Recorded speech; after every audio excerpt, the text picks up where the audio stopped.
Shalom, selamat pagi Bapak Ibu Saudara yang dikasihi Tuhan. Pada pagi hari ini kita akan bersama-sama membaca dan merenungkan firman Tuhan yang terambil dalam Galatia 6 ayat yang pertama sampai dengan yang ke-10.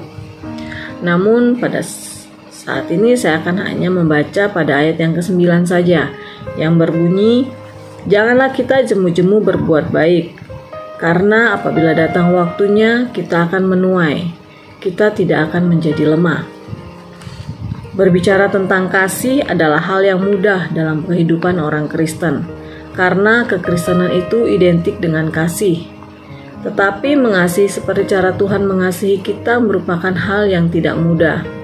Sebab mengasihi harus diwujudkan dengan perbuatan, bukan perkataan semata. Perwujudan nyata dari orang yang memiliki kasih adalah melalui perbuatan yang baik. Seperti tertulis di dalam Matius pasal yang ke-7 ayat yang ke-17 yang berbunyi, "Demikianlah setiap pohon yang baik menghasilkan buah yang baik, sedang pohon yang tidak baik menghasilkan buah yang tidak baik."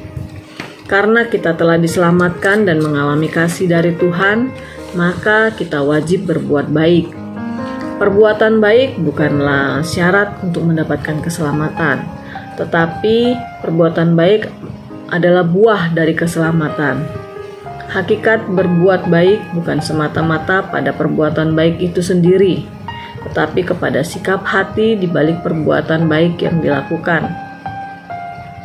Perbuatan baik yang dilakukan dengan sikap hati yang benar akan berdampak sangat positif dan menjadi sebuah kesaksian bagi orang lain.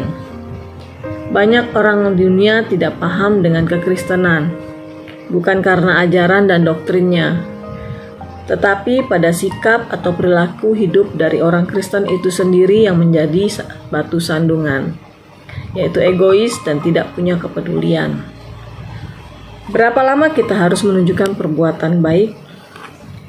Perintah perbuatan baik itu bersifat permanen, terus-menerus, bukan hanya sesekali atau musiman. Janganlah jemu-jemu menunjukkan kepada suatu tindakan yang harus dilakukan secara terus-menerus. Kepada siapa kita harus berbuat baik? Kepada semua orang dalam situasi dan kondisi apapun. Dalam Galatia 6 ayat yang ke-10 berbunyi, "Tetapi terutama kepada kawan-kawan kita seiman." Mengapa? Karena mereka adalah keluarga dalam kerajaan Allah, sesama anggota tubuh Kristus.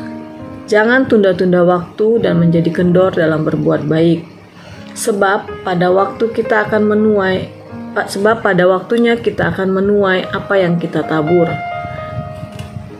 Jadi, jika seorang tahu bagaimana ia harus berbuat baik, tetapi ia tidak melakukannya, ia berbuat dosa. Yakobus 4 ayat yang ke-17. Tuhan Yesus memberkati.